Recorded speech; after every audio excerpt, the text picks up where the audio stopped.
Communist पार्टीमा पनि नेता भयो भने अर्कोलाई उठ्नै नदिने, थिचेको थिचै गर्ने, थिचेको थिचै गर्ने। मैले चाहेर पनि सुदूरपश्चिमबाट अहिले 4 जना मन्त्री यही बसिरहनु भएको छ।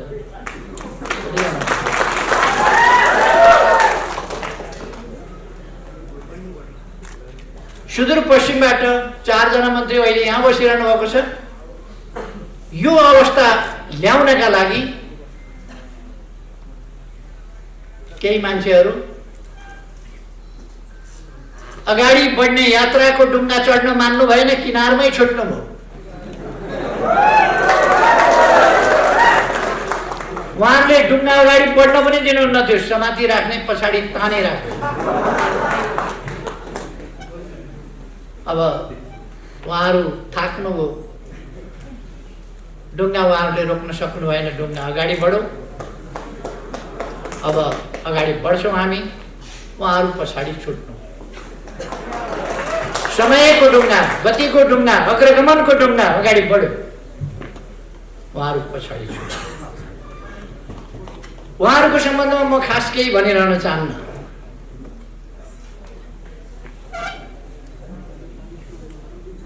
उहाँहरूका जुलुसमा हिजो उहाँहरूले के नारा लाउनुभयो, कस्ता नारा लाउनुभयो, महिलाहरूप्रतिको उहाँहरूको दृष्टिकोण के रहेछ, गणतन्त्रप्रतिको दृष्टिकोण के रहेछ, गणतान्त्रिक प्रणालीको सर्वोच्च संस्थाप्रतिको उहाँहरूको मान सम्मान के रहेछ, त्यो कुरा उहाँहरूले सडकभरि छताछुल्ल छरेर जानुभयो। कतै लुक्या छैन, मैले दोहोऱ्याइरहनु पर्दैन, भनिरहनु पर्दैन। जसको ध्यान आफूमा मात्रै छ, आफ्नो पदमा छ। बोलेको भाषण के थियो? मलाई मान गरेनन्, अपमान गरे।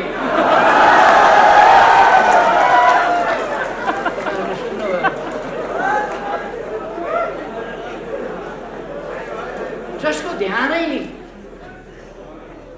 त्यतिमा छ, अनि देशको ध्यान कसरी हुन्छ? यतापट्टि म धेरै गइरहन्न, उहाँहरूको धेरै टिप्पणी पनि गरिरहन्न। म खालि 2-4 वटा तथ्य यहाँहरूलाई भन्न चाहन्छु। म आज तपाईहरुको अगाडि जो उभिएको छु, नेपालमा लोकतान्त्रिक, वामपन्थी र प्रजातान्त्रिक भनिएका दुईटै शक्तिहरू 17 साल पछिको निरङ्कुश दमनले क्षतविक्षत भएको अवस्था थियो। कांग्रेसहरू केही जेलमा थिए, केही प्रवासमा थिए, निर्वासनमा थिए, बाहिर आन्दोलन गर्न सक्ने हालतमा कांग्रेस थिएन। कम्युनिस्टहरू कि जेलमा थिए, कि निर्वासनमा थिए, कि टुक्रा टुक्रा भएर बसेका थिए, छिन्न भिन्न भएर। यत्रो पार्टी त्यसबेला कसैको भए त 17 सालमै राजा उल्टिन्थ्यो नि। 17 सालमै फ्याँकिन्थ्यो। लोकतन्त्रलाई फाल्ने राजा, जनतन्त्रलाई फाल्ने राजतन्त्र त्यति बेरै फालिन्थ्यो।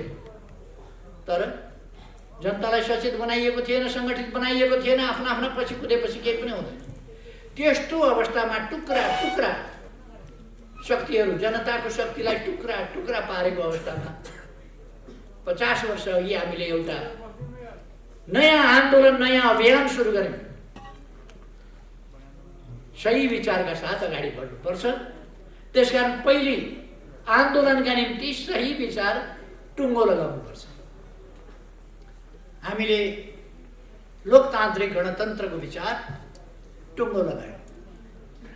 त्यसलाई प्राप्त गर्नका लागि त्यस विचारमा केन्द्रित परिवर्तनकारी समतामूलक समाज निर्माण गर्ने विचार, त्यसमा केन्द्रित भएको सुदृढ संगठन, व्यापक संगठन आवश्यक छ। त्यसकारण हामीले व्यापक सङ्गठन र सुदृढ सङ्गठन निर्माण गर्ने अभियान सुरु गर्यो। अलिक पर्याप्त अनुभव र अध्ययनको कमी, उमेरको पनि कमी, अनेक कारणहरूले आन्दोलनमा केही कमीहरू पनि रहे, तर त्यसको मूल पक्ष बिल्कुल जायज थियो। जनताको हातमा शासन भएको, जनतामा सार्वभौम सत्ता रहेको गणतन्त्रात्मक शासन व्यवस्था हुनुपर्दछ र सामाजिक समानता सहितको, न्याय सहितको लोकतन्त्र हुनुपर्दछ र त्यो लोकतन्त्र सुशासन र आर्थिक विकासको बाटोबाट अगाडि जानुपर्दछ र वास्तविक गणतन्त्र, गणतन्त्रात्मक लोकतन्त्र स्थापना हुनुपर्दछ। त्यसका लागि हामीले पहिले त जनताको शक्तिलाई मजबुत बनाउनु पर्छ भनेर आन्दोलनको एकीकरण, एकता, आन्दोलन विस्तार, सङ्गठन निर्माण, विचारहरूको प्रचार सुरु गर्यौँ र आन्दोलन अगाडि बढ्यो। अलिक समय त्यसले धक्का पनि खायो। अरू विभिन्न प्रवृत्तिहरू पनि आन्दोलनमा निस्किए, विभिन्न प्रवृत्तिहरू पनि अगाडि बढे। त्यसपछि विभिन्न समूहहरू पनि सङ्गठित हुन थाले। बीपी कोइरालाले कमेन्ट गर्नुभएको थियो, एउटा ठाउँबाट निस्किएको युवाहरूको एउटा साहसिक आन्दोलनले राष्ट्रिय राजनीतिमा यति प्रभाव पारेको छ भने कांग्रेस पार्टी जस्तो संस्था शिथिल भएर बस्नु हुँदैन। त्यो उठ्नुपर्छ र त्यसले लोकतन्त्रका लागि सङ्घर्ष गर्नुपर्छ। म झापाका युवाहरूको नीतिसँग सहमत छैन, तर उनीहरूको बलिदानसँग, उनीहरूको काम गर्ने भावनासँग, उनीहरूको बलिदानसँग सहमत छु र त्यो बलिदानलाई म प्रशंसा गर्छु। बीपी कोइरालाले भनेको थिए। यसको अर्थ नेपाली कांग्रेसलाई पनि त्यस आन्दोलनले ऊर्जा दिएको थियो। एकीकरण र एकताको नयाँ सिलसिला त्यहाँबाट सुरु भयो। त्यस सिलसिलाले अनेक जागरण ल्यायो, अनेकतिर समूहहरू, अनेक सङ्गठनहरू निर्माण हुँदै गए। एउटा धार झापा आन्दोलनको धारको रूपमा अगाडि बढ्यो। त्यो झापा आन्दोलन, त्यसपछि कोअर्डिनेसन केन्द्र, त्यसपछि नेकपा माले, त्यसपछि एमाले हुँदै अगाडि बढ्यो। अर्को धार न्युक्लियस, चौथो महाधिवेशन, मसाल, कहिले मोटो कहिले पातलो, विभिन्न ढङ्गले त्यो माओवादी हुँदै त्यो अगाडि बढ्यो। र हामीले सोच्यौँ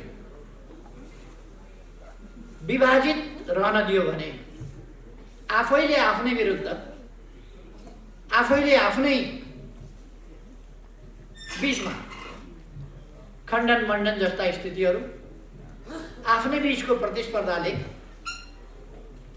आन्दोलनलाई एकजुट भएर परिवर्तनको पक्षमा लान मद्दत पुर्याउँदैन। त्यसकारण एकताबद्ध हुनुपर्छ। मैले त्यो सोचेँ, प्रचण्डजीसँग प्रस्ताव राखेँ। तपाईँ कांग्रेससँग मिलेर चुनाव लडेको थाहा छ हामीलाई, छोरी जिताउन। छोरी जिताउन नसकेपछि मतपत्र च्यातेर प्रजातन्त्रको धुजा पार्न, त्यसका लागि तपाईँ कांग्रेसमा जानुभएको थियो। खासै उपलब्धि केही पनि भएन। हामी मिलेर अगाडि जाउँ। हाम्रा संविधानको सर्वोच्चताका नीतिहरू, हाम्रा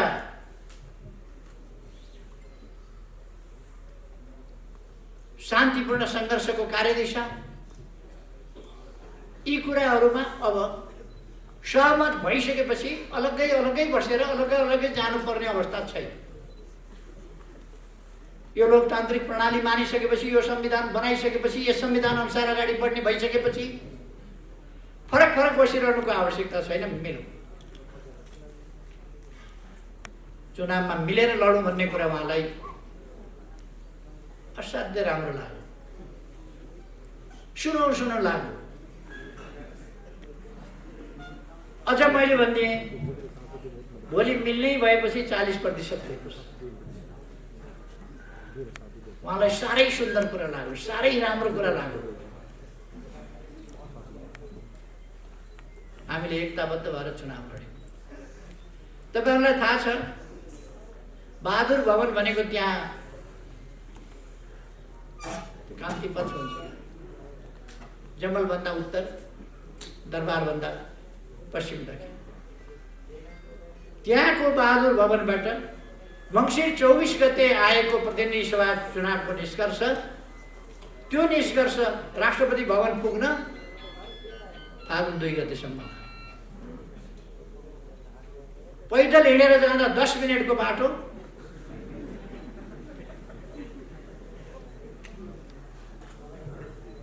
सवा 2 महिना लाग्यो कम्ती। मैले त हेरिराखेको छु के पाकिराखेको छ खिचडी। त्यति बेला पनि चुनाव मसँग मिलेर लड्ने, 40% लिएर लड्ने, कमला राम्रा मिठा ठाउँ छानी खाने, अनि सरकार बनाउन कांग्रेससँग वार्ता गर्ने र हामीसँग बार्गेन गर्ने। मलाई त 5 वर्षको प्रधानमन्त्री दिन्छु भने लाज लाग्नुपर्ने होइन? वामपन्थी मिलेर चुनाव लड्ने, दक्षिणपन्थीसँग मिलेर सरकार बनाउने, कस्तो अचम्मको तरिका हो। त्यो छोडिदियो। फागुन 3 गते म प्रधानमन्त्री हुँदा उहाँले मन्त्री बन्न कोही एकजना पनि नपठाएको तपाईहरुले देख्नुहुन्छ। के पाकिरहेको थियो भित्रभित्र त्यो तपाई अनुमान गर्न सक्नुहुन्छ, बुझ्न सक्नुहुन्छ। जहिले पनि म मित्रताले अँगालो हाल्छु, उहाँ धृतराष्ट्रले जस्तो अँगालो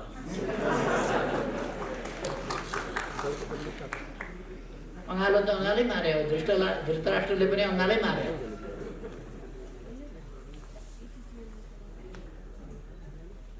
हाम्रो त्यही चलिरह्यो। उहाँको ध्यान कसरी कब्जा गर्ने, कसरी हत्याउने, त्यो मात्रै हुँदो रहेछ। मैले उहाँलाई अनेक सम्झाएँ, यो षड्यन्त्रकारी प्रवृत्ति छोड्नुहोस्, यो जाल जेल षड्यन्त्र र टिकडमको राजनीति छोड्नुहोस्। राजनीति भनेको धोका र बेइमानी मात्रै होइन, त्यसैमा नकुद्नुहोस्।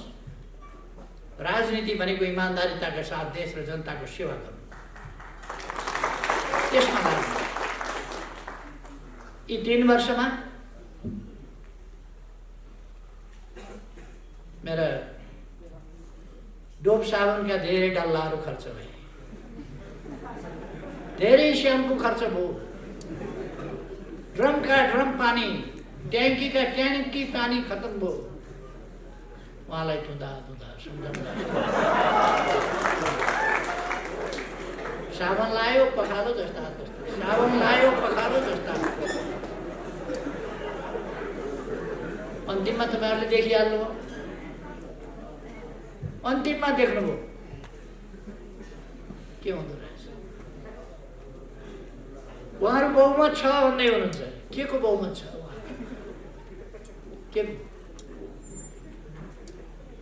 मैले एकताका लागि पार्टीभित्र माधव गुट छँदै थियो, मलाई थाहा थिएन, माधव गुट छ, फेरि प्रचण्ड गुट,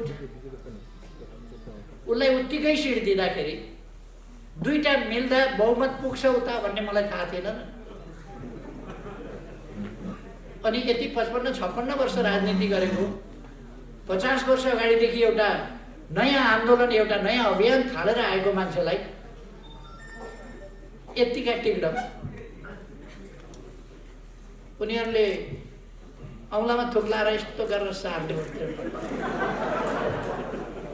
मैले त नबुझे जस्तो गरेर चुप लाएर बस्नु पर्यो। मेरो थुक यता आउनमा सर देख्यो कस्तो जादु, यता आउनमा सर देख्यो कस्तो जादु, यस्तो जादु उहाँहरूले धेरै देखाउनु ए हो भन्दै बस्यो। तर मैले देखेको छु आउला 67 साल उहाँहरूलाई मैले दिएको त्यो सङ्ख्या एकताका लागि दिएको थियो, एकीकरणका लागि दिएको थियो, यो देश बनाउनका लागि दिएको थियो, संविधान कार्यान्वयन गर्नका लागि दिएको थियो, स्थायित्वका लागि दिएको थियो, स्थिरताका लागि दिएको थियो, देश अगाडि बढाउनका लागि दिएको थियो। तर उहाँहरूले त्यो बहुमत आफ्ना स्वार्थका लागि प्रयोग गर्नुभयो। अपमान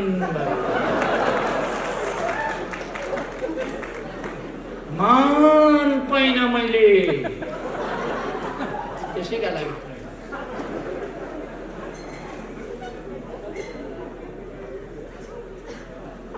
कतिपल्ट सम्झौता गर्ने। मेरो एउटा ब्रिफकेस भरिएको छ प्रचण्डसँगका सम्झौता, कतिवटा सम्झौता गर्ने। आज सम्झौता गरौँ भोलिपल्ट कहाँ छ, फेरि अर्को सम्झौता गरौँ फेरि अर्का दिन कहाँ छ। तपाईँहरूले सुन्नुभयो, एक दिन आउनुभयो आधा आधा गर्ने भनेको थियौँ, तपाईँ नै चलाउनुहोस् प्रधानमन्त्री, जनताले स्थायित्व चाहेका छन्, तपाईँ नै प्रधानमन्त्री हुनुपर्छ भन्ने चाहेका छन्, त्यो मैले बुझेँ। अहिले म प्रधानमन्त्री हुन खोज्दा राम्रो मानेनन् जनताले, मलाई कार्यकारी अध्यक्ष दिएर काम गर्न दिनुहोस् पार्टीमा, तपाईँ नै अध्यक्ष प्रधानमन्त्री भएर चलाउनुहोस्, प्रथम अध्यक्ष त तपाईँ हुँदै हुनुहुन्छ। उहाँले आफैले भन्नुभयो, मैले भने सचिवालयमा बैठकमा राख्नुहोस् प्रस्ताव, उहाँले आफै सचिवालयको बैठकमा प्रस्ताव राख्नुभयो, मैले हुन्छ भने। भोलिपल्ट मैले गल्ती गरेछु क्या हो काम, गल्ती गर्नुभयो भने फेरि अर्को दिन सही निर्णय चाहिँ प्रस्ताव राख्नुहोस्, सच्याउनुहोस्, के निर्णय चाहिएको छ त्यो सच्याउनुहोस्। महाधिवेशन अलिक अगाडि नै गर्नु, जहिले सकिन्छ तैले गरौँ नि त, जहिले सकिन्छ तैले गरौँ भनेपछि गत वर्ष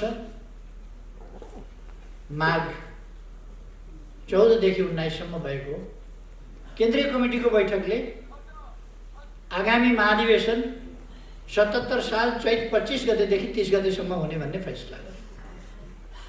उहाँकै अध्यक्षतामा म बैठकमा पनि बसेको थिएँ, उद्घाटनमा आएँ, समापनमा आएँ, बाँकी उहाँलाई छोडिदिएँ। उहाँले नै सबै पास गरायो। फेरि पास भइसकेपछि विधान संशोधन गरियो, नछापो कि क्या हो यो विधान, पारित गरिसकियो, केन्द्रीय कमिटीबाट पारित गरिसकियो। उहाँहरू अर्कै कुटबन्दी मलाई पदका लागि जता जानुपर्ने त्यता उहाँहरू कहिले हिँड्नु भएन। 3 महिनाभित्र टुङ्ग्याउने एकीकरण भनेको 2.5 वर्षमा टुङ्गिए, त्यता विचारै गर्नु।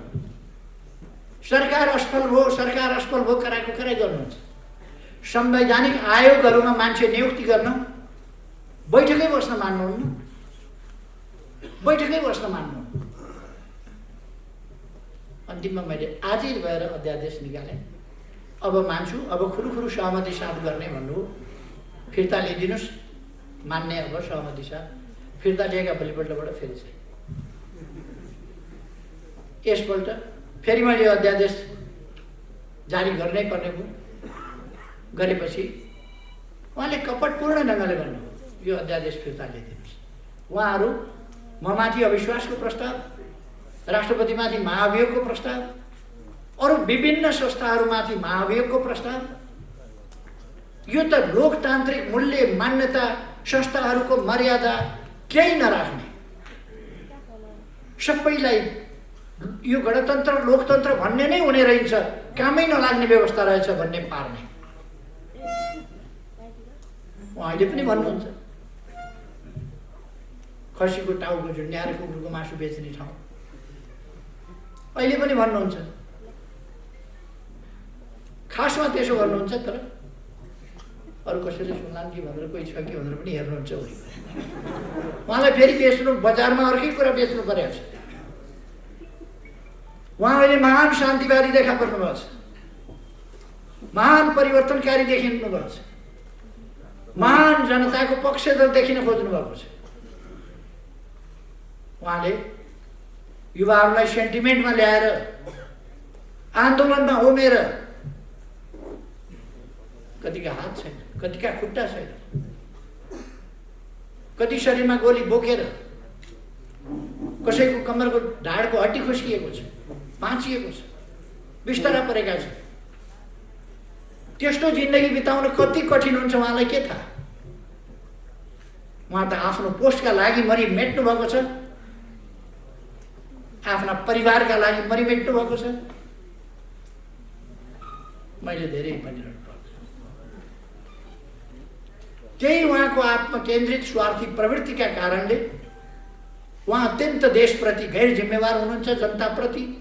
हिजो आफूलाई साथ दिने साथीहरू, लड्ने बेलामा युवाहरू चाहिए। म तपाईहरुलाई सम्झाउन चाहन्छु, लोकेन्द्र बिष्ट एउटा योद्धा। कृषि गर्नुस् ठिक छ, आन्दोलनै छोडेर कृषि गर्नुपर्ने थिएन, तर त्यो योद्धाको मनै उहाँले भाँचिदिनु भएको छ। त्यसकारण कहिले कालो धान उमार्न जानुहुन्छ, कहिले ड्रागन फ्रुट उमार्न जानुहुन्छ। हिजो उहाँलाई कालीबहादुर खामहरू चाहिन्थ्यो, आज खोइ कालीबहादुर खाम कहाँ छन्? किन चाहिँदैन उहाँलाई कालीबहादुर खाम? हिजो उहाँलाई बचाउन, उहाँलाई जिताउन ज्यान दिने हजारौंका परिवारको के अवस्था छ? ती बेसहारा भएका बाआमाहरूको अवस्था के छ? उहाँलाई चिन्ता छ। टुराटुरी भएका केटाकेटीहरूको उहाँलाई चिन्ता छ। उहाँका परिवारका नाता गोता म धेरै केही भन्न चाहन्छु। तपाईहरु आफैले देख्नु भएको छ, भोग्नु भएको छ, म धेरै केही भन्नु छ। माधव नेपालजीको सम्बन्धमा त मलाई खास टिप्पणी नै गर्नु पर्ने छैन, किनभने उहाँ प्रचण्डको एउटा मामुली कार्यकर्ता हो। उहाँ कार्यकर्ता हुन जानुभएको छ। मलाई पदको लोभ छैन, अरू जस्तो पदको लोभ होइन, तर मलाई उधार हुँदैन, नगद उधारमा पत्याउँदिन, हाताहाती चाहिन्छ। नगद के रहेछ भने त द्वितीय अध्यक्ष, द्वितीय एउटा खास परिस्थितिमा हामीले दुईटा अध्यक्ष बनाएका थियौं। एमालेको अध्यक्ष, माओवादीको अध्यक्ष, दुईटा मिलाएर अध्यक्ष बनाएका थियौं। दुईटा अध्यक्ष त्यसरी हामीले आन्दोलनलाई एकीकृत गर्नका लागि, आन्दोलन फुटाउन पनि दुईटा तीनटा अध्यक्ष चाहिन्छ। जुटाउन पो हामीले बनाएका थियौं, फुटाउन पनि दुईटा तीनटा अध्यक्ष किन चाहियो? तर मन भनेको अचम्मकै हुँदो रहेछ।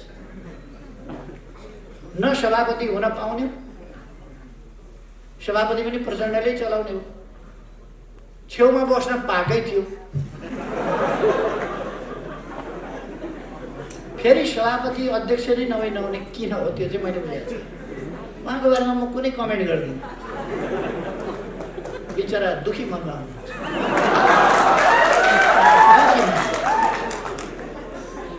उहाँको मैले खास कमेन्ट गर्नु छ।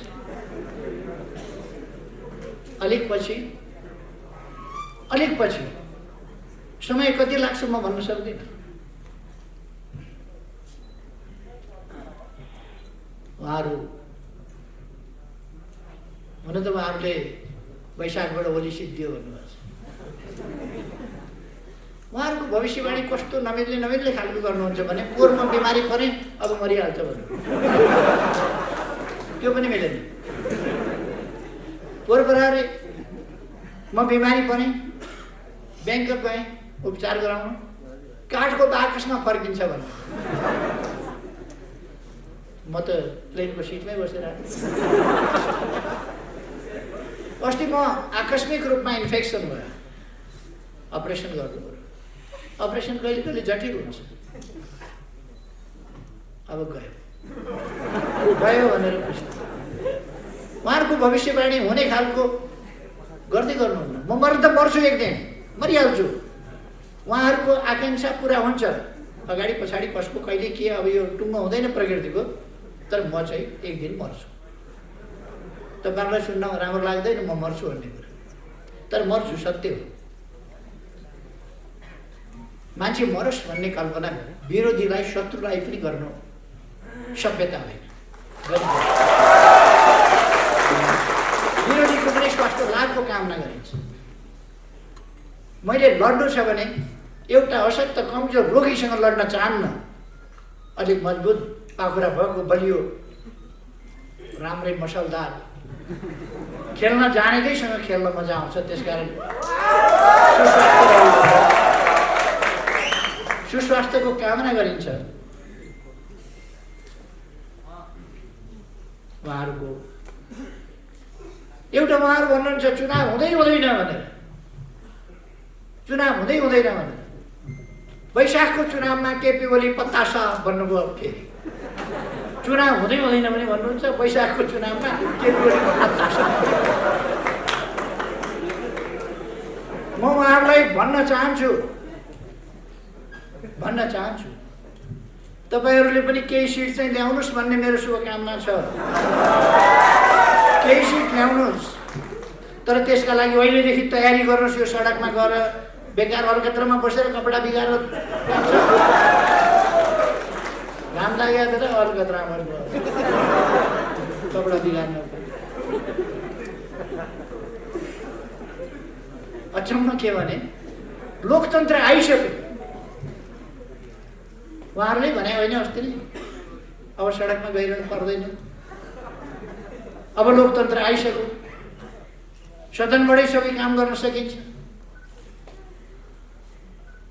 लोकतन्त्रको एउटा राम्रो सबभन्दा आधारभूत कुरो के हो? लोकतन्त्र समय समयमा आवधिक निर्वाचन, समय समयमा जनताका बिचमा जाने, जनताबाट ताजा जनादेश लिने, जनताबाट अनुमोदित हुने, त्यो लोकतन्त्र। उहाँहरू परपर भित्तो हान्नुहुन्छ सिंगौरी खेलेर, वहीँ घोषणा हुन्छ, नजिकै आएर भिड्न डराउनुहुन्छ। परपर सिंगौरी खेल्न सजिलो छ, उहाँहरू सिंगौरी खेलेर हिँड्नुहुन्छ। कहिले माइती घर मण्डल, कहिले प्रदर्शनी मार्ग, सिंगौरी खेलेर हिँड्नुहुन्छ। एक्लै सिंगौरी खेल्दाखेरि कुनै खतरा हुँदैन, राम्रो छ। चुनावमा भिडेका बेला उहाँहरूलाई थाहा हुनेछ, जनताले मतदान गरेका बेला थाहा हुनेछ। मेरो सुझाव छ केही सिट तपाईँहरू पनि जित्नु छ भने अहिलेदेखि चुनावको तयारीमा लाग्नुहोस्। उहाँहरू हल्ला गरिरहनु भएको छ कराएर संसद पुनर्स्थापना हुन्छ। संसद पुनर्स्थापना संविधानले मिल्दैन। संविधानले मिल्ने भए पुनर्स्थापना हुन्थ्यो, संविधानले मिल्दैन। 64% बहुमत भएको सर्वसम्मत बहुमतको नेताले अहिले संसद विघटन भएपछि को कता छ के छ त्यो बेग्लै कुरा होला। जति बेला मैले विघटनको सिफारिस गरेँ त्यति बेला संसदको 64% बहुमतको सर्वसम्मत नेता हुँ म। त्यस हैसियतले मैले सिफारिस गरेको छु विघटन। अब बाँकी 36%मा विकल्प बन्छ। विकल्प भनेको बहुमत चाहिन्छ, विकल्प भनेको 51% चाहिन्छ। त्यहाँ 51% बिना सरकार बन्दैन। सरकार बन्ने विकल्प छैन भने संसद पुनर्स्थापना के का लागि हुन्छ? अस्थिरताका लागि, तमासाका लागि हुन्छ। संसद पुनर्स्थापनाको सम्भावना छैन। कतिले भन्छन् फेरि संविधानले होइन, हाम्रा कतिपय वकिल साहबहरू पनि संविधानले होइन राजनीतिक आग्रहवश भन्छन्। संविधानमा विघटनको कुरै लेखेको छैन। धारा 76 को उपधारा 7 मा प्रधानमन्त्रीको सिफारिसमा राष्ट्रपतिले प्रतिनिधि सभा विघटन गर्नेछ र नयाँ निर्वाचनका लागि मिति तोक्नेछ। नयाँ मिति तोक्ने कुरा राष्ट्रपतिले तोक्ने त्यसमा व्यवस्था छ। 5 वर्ष अगाडि संसद विघटन हुनै सक्दैन भन्नुहुन्छ उहाँहरू। धारा 85 ले भन्छ अगावै विघटन भएमा बाहेक संसदको अवधि 5 वर्षको रहनेछ। अनि राजनीतिक आग्रह देखाएर हुन्छ? संविधानमा के व्यवस्था छ हेर्नु पर्यो। दुनियाँको अभ्यास के छ हेर्नु पर्यो। बेलायतमा लिखित संविधान छैन, तर अस्ति भर्खर संसद विघटन हो, निर्वाचन हुँदैन। संसदीय प्रणालीमा प्रधानमन्त्रीको प्रेरोगेटिभको रूपमा यसलाई मानिन्छ। अब चुनाव हुँदैन के किन हुन्छ? बर्बाद हुन्छ, संविधान जान्छ, व्यवस्था जान्छ, गणतन्त्र जान्छ। तपाईहरु भन्नुहोस् त, के संविधान जान्छ चुनाव गर्दा? चुनाव गर्दा गणतन्त्र जान्छ? चुनाव गर्दा लोकतन्त्र जान्छ? केही पनि जाँदैन। चुनाव गर्दा लोकतन्त्र मजबुत हुन्छ, जनताले आफ्नो ताजा फैसला दिन्छ। र साथीहरूलाई म भन्न चाहन्छु, तपाईहरु ढुक्कले यो देशलाई अन्धकारमा पर्न नदिने, अलमलमा फस्न नदिने शक्ति हामी हो। हामीले अलमलमा फस्न दिनु हुँदैन। हामी नभएको भए, म तपाईहरुलाई भन्न चाहन्छु, हामी नभएको भए संविधान बन्दैन थियो। तपाईँ हामीले देखेका छैनौँ कसरी हामी अड्नु परेको थियो, कसरी हामीले अग्ला बढाउनु परेको थियो। हामी यदि हामी नभएको भए नाकाबन्दीको सामना डटेर कसले गर्न सक्थ्यो? कसैले पनि गर्न सक्थ्यो। नेपाल एउटा सार्वभौम सत्ता सम्पन्न स्वतन्त्र राष्ट्र, तर यो देश एउटा देशबाट घेरिएको थियो भूपरिवेष्टितका नाउँमा। अर्कोतिर पनि छिमेकी छ, त्यताबाट बाटो खोल्न सकिन्छ, त्यताबाट बन्दरगाह प्रयोग गर्न सकिन्छ, त्यताबाट पनि समुद्रमा जान सकिन्छ। विश्वसँगको जमिन मार्फतको सम्बन्ध हाम्रो त्यताबाट पनि हुन सक्छ। हामी नहुँदा त्यो काम, इतिहासमा नेपाल यहीँ थियो, चीन त्यहीँ थियो, भारत त्यहीँ थियो।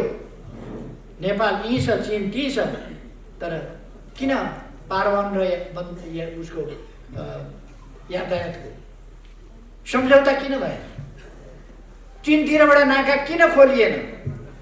उत्तरमा अनिकाल पर्छ, अनेक समस्याहरू आइपर्छन्।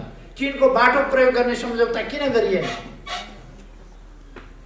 त्यसका लागि देशको स्वाभिमानलाई, देशको स्वाधीनतालाई र स्वतन्त्रतालाई सम्मान गर्ने र प्रयोग गर्ने आँट, ती कुराहरू चाहिन्छ। हामीले नै ती काम गर्यौँ। तपाईँ हामीले देखेका छौँ। मैले अनेक योजनाहरू सुरु गरेको थिएँ भूकम्पभन्दा पछि। म सरकारबाट हटाइएँ। त्यसपछि म फेरि चुनावपछि सरकारमा फर्केर आउँदा ती कुराहरू जहाँका तहीँ जस्ताका जस्ता। रानीपोखरी शिलान्यास गरेको पहिलोपल्ट, फर्केर अर्कोपल्ट सरकारमा आउँदा त शिलान्यास गरेको ढुङ्गो बिस्तारै सुकिरहेको। केही भएको छ। मै बनाउँछु मेरो धरहरा भन्ने एउटा राष्ट्रिय अभियान लान खोजेको थिएँ मैले। 35-36 करोड कति रुपियाँ उठ्याएको थियो। त्यो अभियानको रूपमा जान पाएन। धरहराको खण्डहरू जस्ताको जस्तो। अब केही महिनापछि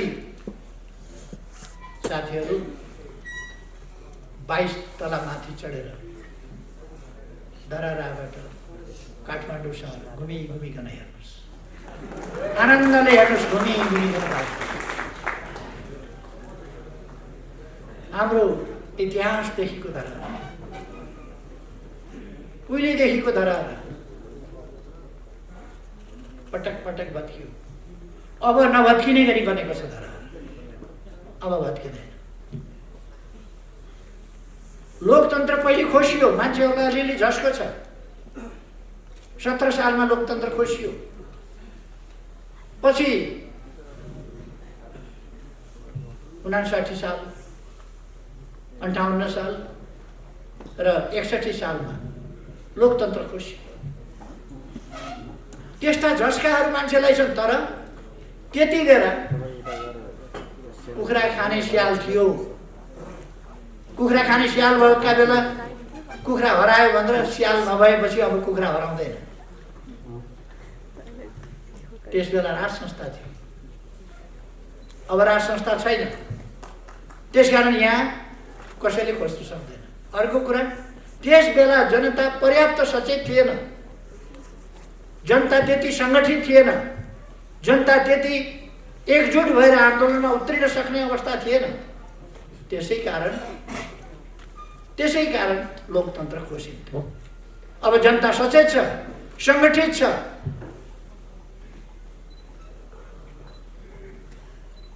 लोकतन्त्र कसैले खोज्न सक्दैन, कसैले लोकतन्त्र अब खोज्न सक्दैन।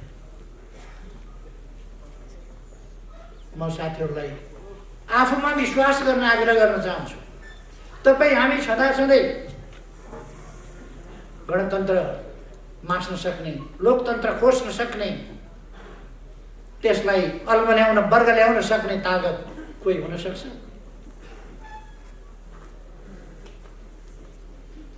म धेरै कुरा केही भनेर न आवश्यक देख्दैन। अहिले मैले केही पूर्वानुमान धेरै गर्नु पनि छैन। तर अब चुनाव हुन्छ। केही मान्छेहरू किन उताउलिएका हो मलाई थाहा छैन। अहिले चुनाव घोषणा भएपछि मैले प्रचण्डलाई भने, चुनाव घोषणा भएको छ, मिलेर चुनावमा जाउँ। हाम्रा बिचका अन्तर्विरोध थिए भने पनि ती अब चुनावले टुङ्ग्याउँछ। मिलेर चुनाव जाउँ, सामना गरौँ। उहाँ मान्नु भएन। उहाँहरूले त केपी ओलीलाई पार्टीबाट निकाल्यौँ भन्ने घोषणा गर्नु। उहाँले दिएको सदस्यता हो र मलाई।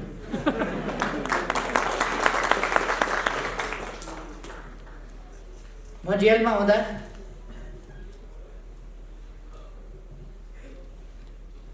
हुँदा एउटा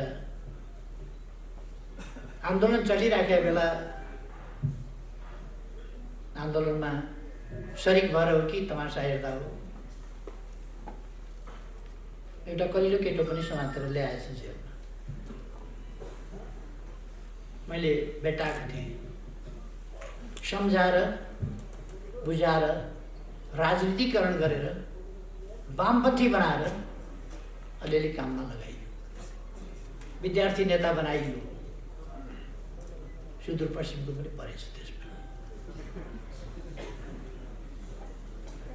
म पूर्णकालिक भएको 5 वर्ष भएको थियो, भूमिगत भएको 3 वर्ष भएको थियो।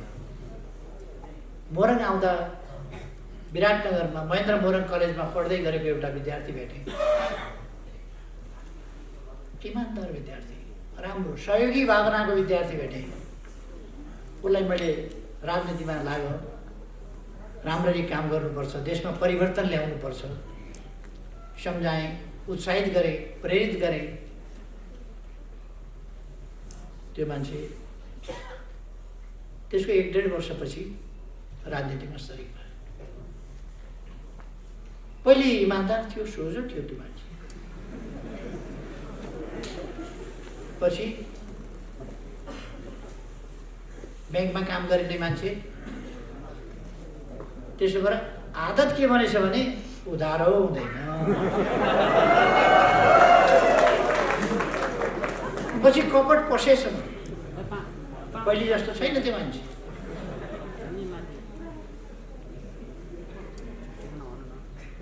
मैले धेरै केही नभन्नु, प्रचण्डसँग एकता गरियो। हिन्दीमा एउटा उखान भन्छ, मौत आती है तो चिट्ठी के पैर उडाते। कमिलालाई काल आयो भने पखेटा पाउँछ अरे।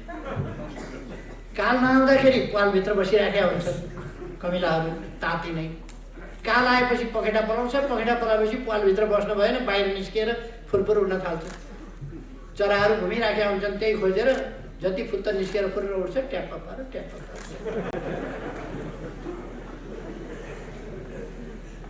अहिले यिनीहरू फुर फुर फुर फुर गरेका छन्, गाली गरेर हिँडेका छन्, मुख छाडेर हिँडेका छन्, दुलाबाट फुतफुत निस्किँदै फेटेफेटे गर्दै हिँडेका छन्। यो सबै हिसाब, यिनको विगतको हिसाब जनताले राखेका छ। यिनका जीवनभरिका कामको हिसाब जनताले राखेको छ। यिनका फिटफिटी जनताले ट्याप ट्याप।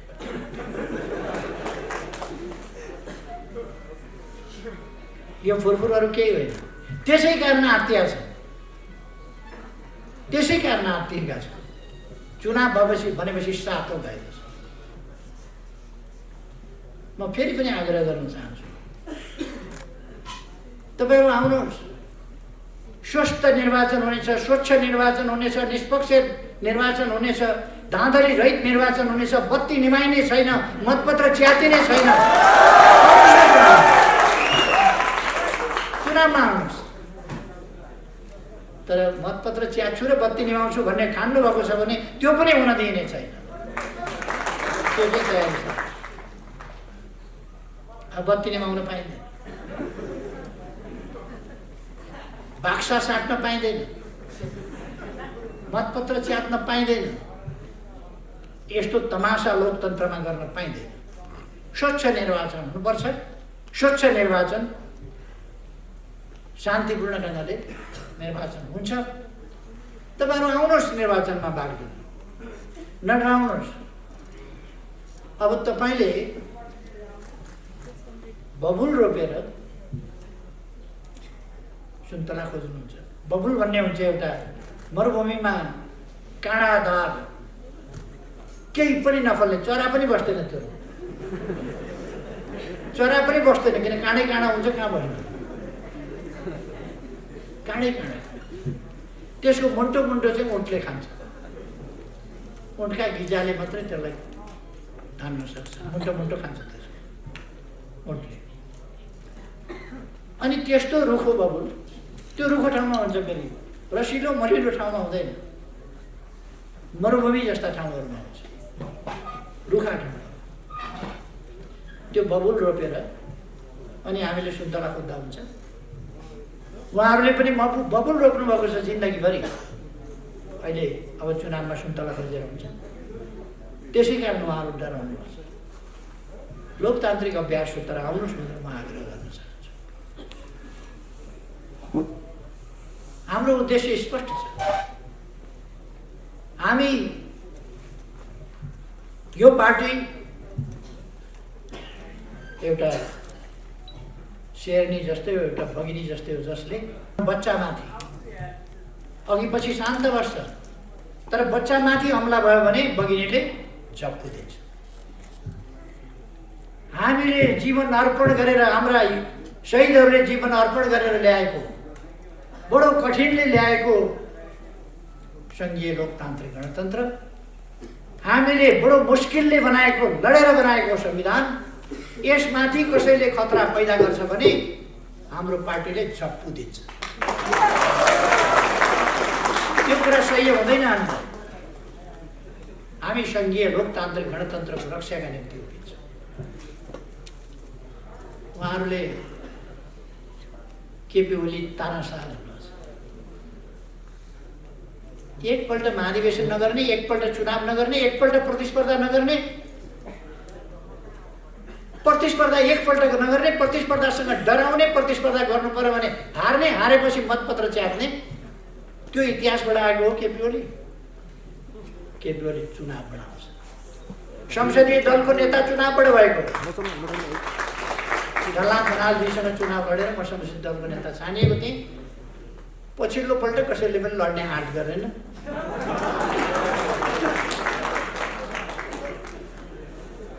माधव नेपालजीसँग 9 महाधिवेशनमा चुनाव लडेर अध्यक्ष भएको हुँ। म आँखा देख्दैन थिएँ, ठिक हो, त्यस बेला आँखा देख्दैन थिएँ, मेरो आँखामा फुलो परेको थियो, दुईटै आँखामा औषधिको कारणले, त्यो हटाएपछि ठिक। उहाँहरूले प्रचार गर्नुभयो, यो आँखा पनि देख्दैन। उहाँहरूले प्रचार गर्नुभयो, यो हिँड्न पनि सक्दैन। हो, म हिँड्न सक्ने थिइनँ, दौड्न सक्ने थिइनँ, तर देश चलाउने भनेको दौड प्रतियोगितामा अगाडि जानेले देश चलाउने हो र?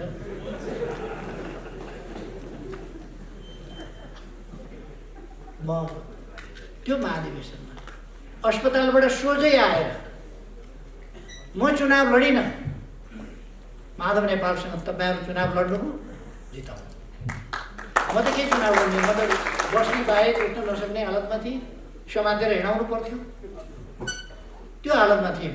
भर्खर हस्पिटलबाट डिस्चार्ज गराएँ। तपाईँहरूले चुनाव जिताउनु। अब फेरि पनि उहाँहरू चुनावमा आउन तयार हुनुहुन्न। उहाँहरू अध्यक्ष मागिरहनु भएको छ, अध्यक्ष चाहियो। अध्यक्ष छोडिदिने हो भने ठिक छ नि त, आउनुहोस् न त, चुनाव गरौँ। ल म छोडिदिन्छु, चुनाव गरौँ। चुनाव गर्न आँट गर्नुहुन्न। अघि देवराजजीले भन्नुभयो नि, 2 ठाउँबाट चुनाव हार्ने, संविधान सभामा आउने, स्प्रिङ बोर्डमा ठ्याक्क उफ्रिए जस्तो गरेर प्रधानमन्त्रीमा जाउँ। चुनाव हारेको संविधान सभा सदस्य, संविधान सभाको संवैधानिक समितिको सभापति जम्प, अर्को स्प्रिङ बोर्डबाट फेरि जम्प, फेरि अर्को स्प्रिङबाट हाई जम्प। कस्तो छ? जम्प, हाई जम्प, पोल जम्प।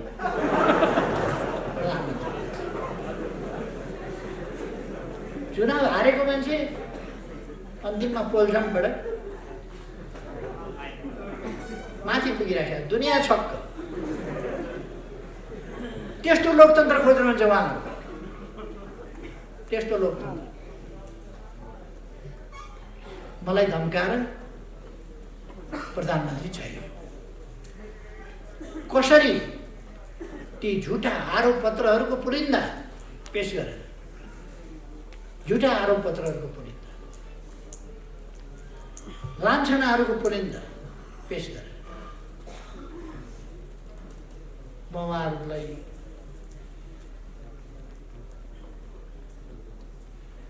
कुनै लान्छना लगाइरहन चाहन्न। किनभने कसैले नदेखा भए पो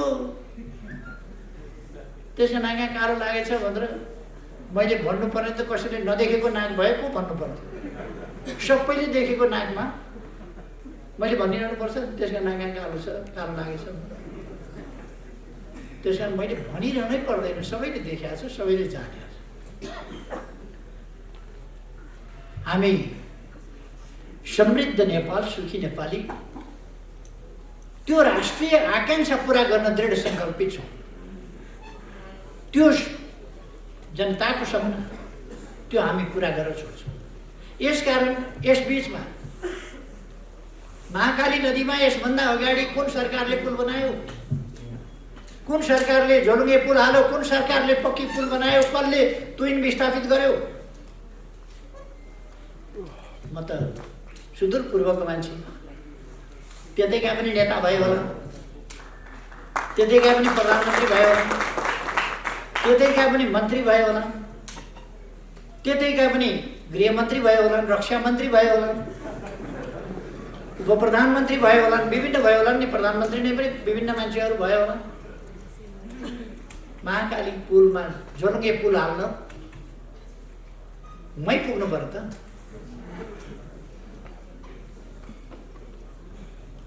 अनि विभिन्न बाटोहरूको सञ्जाल बनाउनु, बाटाहरू विस्तार गर्न, आयोजना उहिलेको थियो भन्ला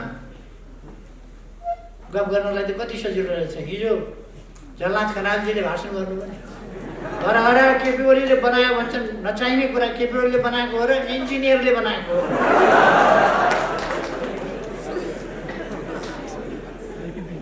उहाँलाई के थाहा रहेछ भने इन्जिनियरले डकर्मीको काम गर्दैन, त्यो त नापजोख गर्ने मात्रै हो, डकर्मीले बनाएको हो। तर इन्जिनियरले बनाउँछ, इँटा लाउँछ, के गर्छ भन्ने पर्या रहेछ भन्ने पहिले गएर नजिकै हेरे भए पो।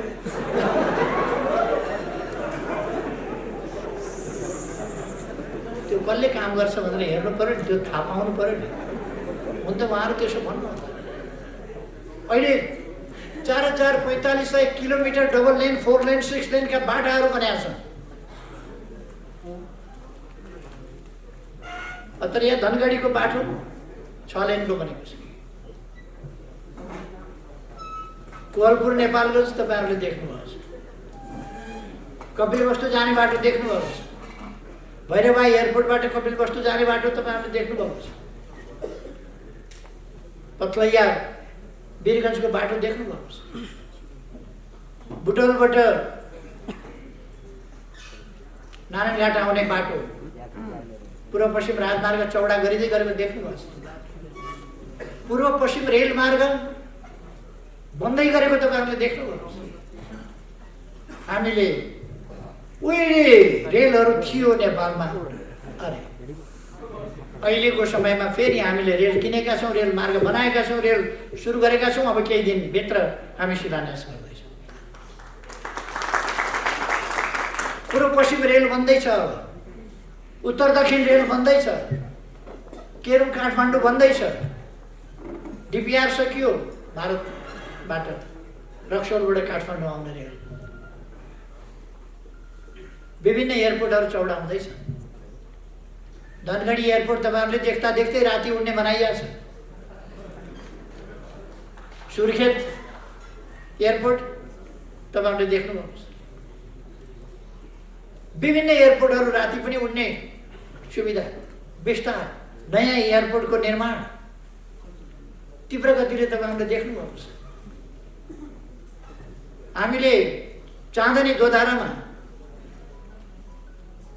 अर्को सुका बन्दरगाह त्यहाँ निर्माण गर्दैछौँ। औद्योगिक क्षेत्र त्यहाँ निर्माण गर्दैछौँ। दैसिकमा यस्ता कामहरू, नयाँ नयाँ कामहरू भइरहेका छन्। हामीले एकैचोटि एकै दिनमा 396 हस्पिटल उद्घाटन गर्ने गरे। विभिन्न प्राविधिक कारणले कतिवटा हस्पिटल भोलिपल्ट मात्रै हामीले उद्घाटन गर्न सक्यौँ। तर 309वटा हस्पिटल देशभरिमा एकै दिन हामीले शिलान्यास गर्यौँ। एकै दिन 309वटा, यो ऐतिहासिक रेकर्ड होइन। 72 साल वैशाखमा भुइँचालो गयो। मैले कानुन बनाएर पुनर्निर्माण प्राधिकरण निर्माण गरेर काम सुरु गरेको थिएँ, मलाई हटाइयो। फर्केर आउँदा के भएको छ भन्दा केही पनि भएको छैन, जस्ता तस्तै। अहिले हामीले 7 लाख घर निर्माण गरेर जनतालाई हस्तान्तरण गर्यौँ। 7 लाख घर निर्माण गरेका छौँ। स्कुल कलेजहरू निर्माण गरेका छौँ। स्वास्थ्य चौकीहरू निर्माण गरेका छौँ। अस्पतालहरू निर्माण गरेका छौँ। स्कुल कलेज मैले भनिसकेँ। विद्यालयका कतिपय क्षतिग्रस्त, विश्वविद्यालयका क्षतिग्रस्त भवनहरू निर्माण गरेका छौँ। पुरातात्विक महत्त्वका मठ, मन्दिर, मस्जिद विभिन्नलाई पुनर्निर्माण गरेका छौँ। यो तपाईँहरूले देख्नुभएको छ। 12 वर्षमा आँधीहुरी आएर 869 छाप्राहरू उडायो। अहिले हामीले टोयलेट बाथरुम सहितका 869 पक्की घरहरू बनाएर ती विस्थापित भएका जनतालाई फेरि आवास हस्तान्तरण गरेका छौँ। यति तीव्रताका साथ कसैले कहिल्यै गरेको थियो, यति तीव्रताका साथ कहिल्यै काम भएको थियो।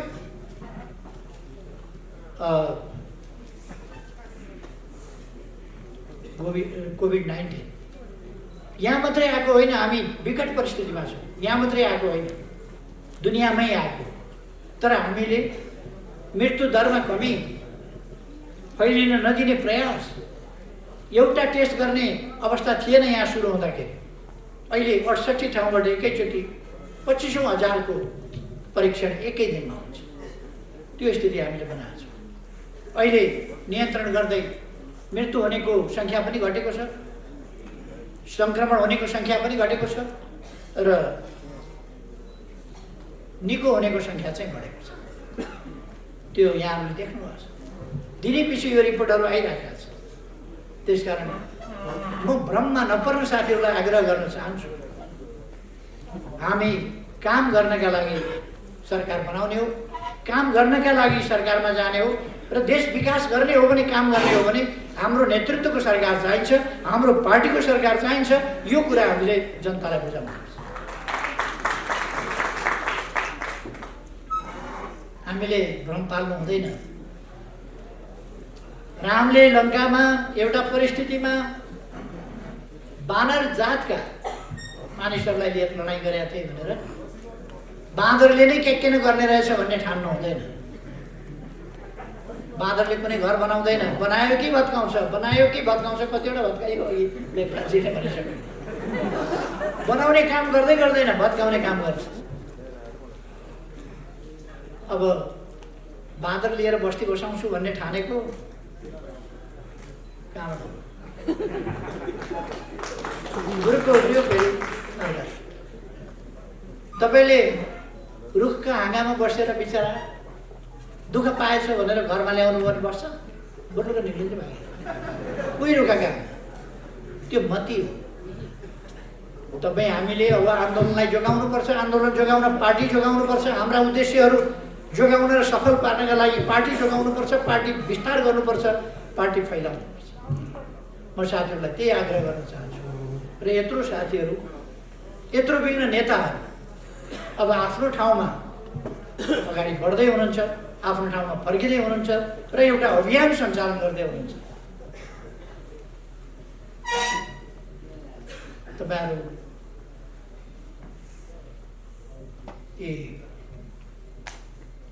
कहाँबाट ककसका लागि, केका लागि कुदेका मान्छेहरू, कुदाइएका मान्छेहरू, ती मान्छेहरूको कुरा छोडिदिनुहोस्, आश मार्दिनुहोस्, तिनीहरूलाई बिर्सिदिनुहोस्, आफ्नो अभियान सम्झिनुहोस्, आफ्ना उद्देश्य सम्झिनुहोस्, अगाडि बढ्नुहोस्। केही साथीहरू शपथ ग्रहणलाई छुट्नुभएको छ।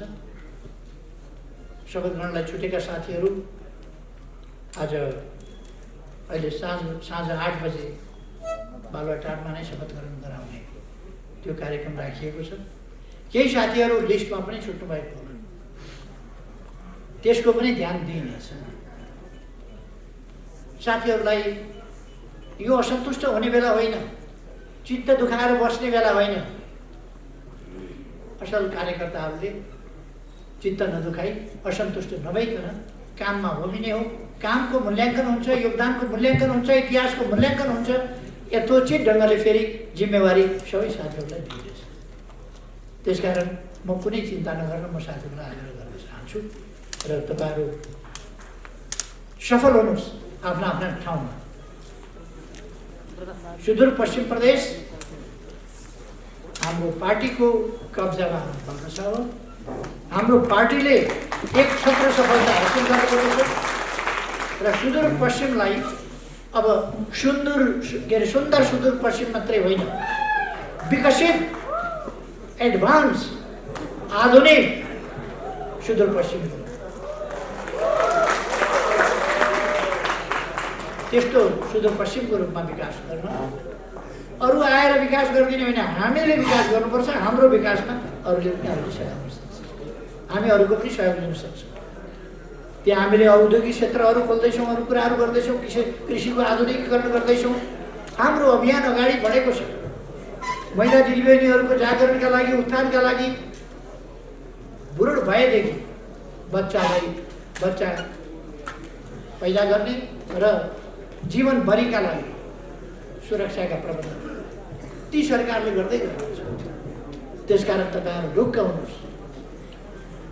अहिलेको पार्टी नेतृत्वको आफ्नो निजी स्वार्थ केही पनि छैन, लिनु केही पनि छैन, देश बनाउने मात्रै उद्देश्य।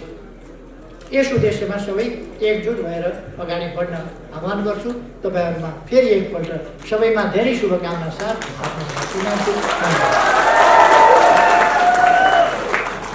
धन्यवाद। सम्माननीय प्रधानमन्त्री।